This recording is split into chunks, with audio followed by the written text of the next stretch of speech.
Hello, everybody. So here is Black Angel again, and I'm here to talk to you about sports and the mind. So we often hear that sports is very important for the mind. We hear talking about discipline, we hear talking about a lot of things, but we never think about the fact that sports actually strengthens us. So if you understand the importance of a strong body, you will have clear in mind what I'm talking about. The strength of the body is not meant as the ability to pick up a truck.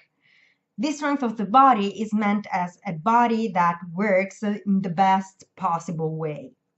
So that's what I'm talking about, a body that works the best possible way.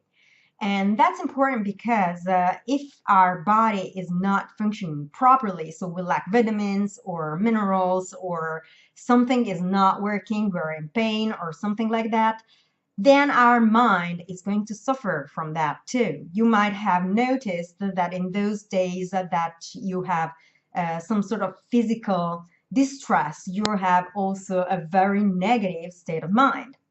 So that's important to consider because the physical activity can actually help you a lot in a lot of circumstances to fix, so to speak, your brain and your mind.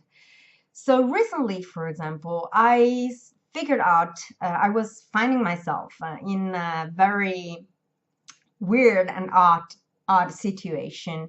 And I could sense the depression, but I wasn't figuring out why I was feeling that way.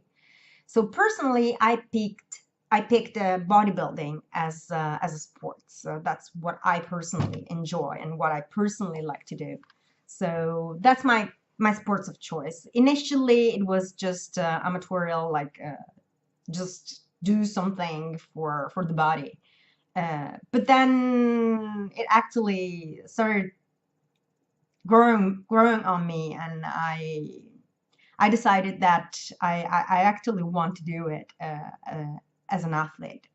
I don't know if I will get there, but I'm going to do everything I can to do that.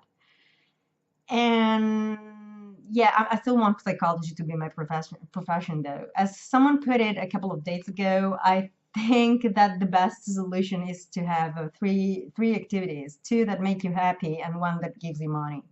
So that's basically how it works.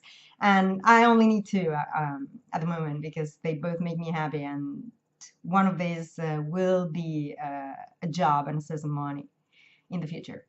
So yeah, back to what I wanted to say. I personally picked bodybuilding, and initially it was because I wanted my body to function properly and to strengthen so that my brain could be sustained and episodes of depression or low mood would decrease, or at least would not be due to my physical condition.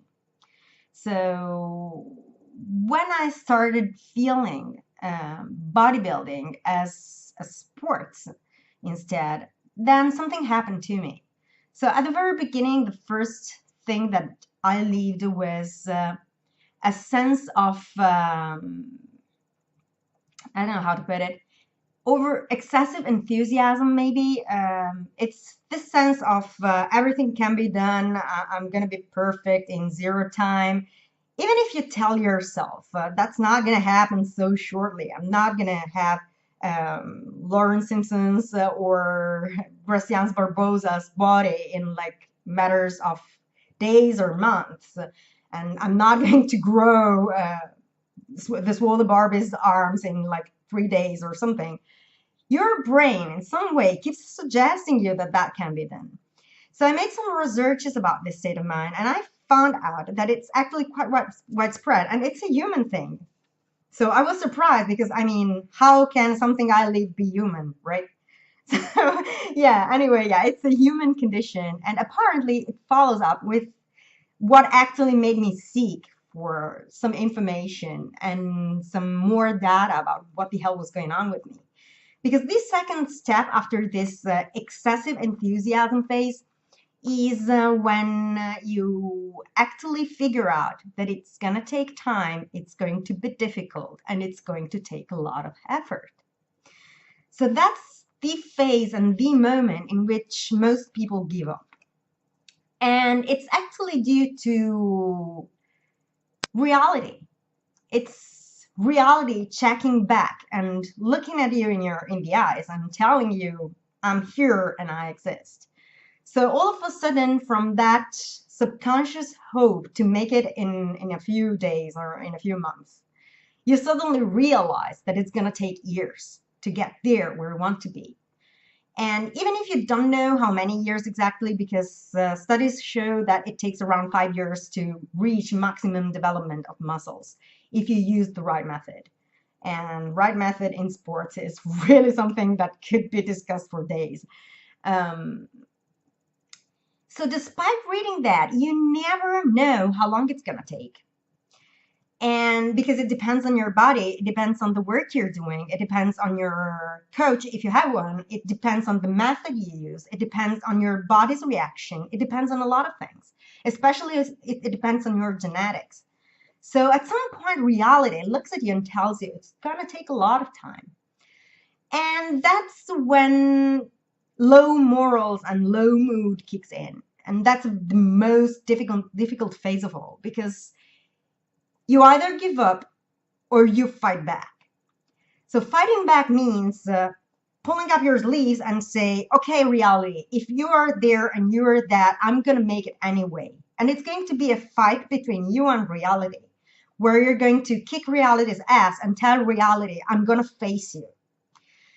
Despite that fighting mood, if you ever get to that level, you're going to feel depressed. You're going to feel demoralized. You're going to feel that it's never going to happen. And in some way, that reality is going to fight you and destroy you piece by piece. That kind of death, because it's somehow an internal death, is actually very important, because that's when your demoralized, lacking motivation self is dying. And your strong self, the one that is going to make it, is actually growing up and taking responsibility for what is going on. So that's very important also because it's the way that sports delivers you discipline. So your discipline in that despite the low morals, despite the low mood, despite the desperation, despite the depression, and the not really believe in it, you're still going to fight for it. So that's what discipline can do for you in any circumstance, in anything in your life. That it is getting a degree, that it is working hard for sports, that it is finding whatever it is that you want to do in life. That's going to be what you're going to face. A first step in which you're going to feel like everything can be done. A second step in which you're going to be extremely demoralized. If you gather through that phase that is not going to be short and is going to last long, you will start seeing the improvements you made. And once you see the improvements you made, then your brain is going to start telling you, we made it and we can do it. And at that point, it kind of becomes some sort of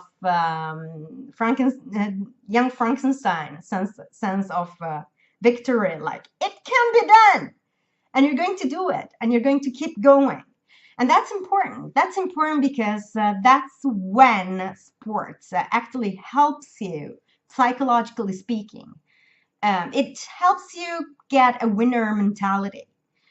Well, obviously, it doesn't happen for everybody, because I see a lot of bodybuilders that even won some prize of some sort or went on stage still feel that depression. And that's because at some point, for some reason, they lost their body. So they probably were slowed down by illness, or they were slowed down by some circumstance in life. And at that point, there is a kind of fallback. And that's normal. That's normal because the human mind is in constant movement, and growth is made of facing new realities and facing new difficulties in life. So any difficulties that crosses our path is going to take us back to that stage and to that level that takes us strength and the willpower to actually make it. So for those of you who follow Socionics, willpower is not something that only ESTPs or ESFPs can use. We can use willpower too. We only need to believe in it.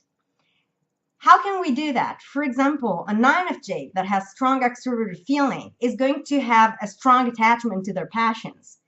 Passion is something that can lead you through that phase.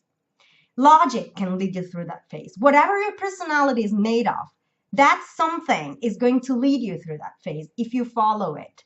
And the most important thing, for those of you who follow my Socionics and MBTI videos, the most important thing is to learn about what actually gives you self-confidence. So the knot of self-confidence that is actually yours. Because if you figure out what that thing is, that is going to lead you everywhere. So for example, for 9 of jade that wants to understand things, understanding is going to be the thing that leads the 9 of jade through the phase of crossing difficulties. Because understanding the difficulties, figuring out what is behind the difficulty is going to help the person while growing self-esteem.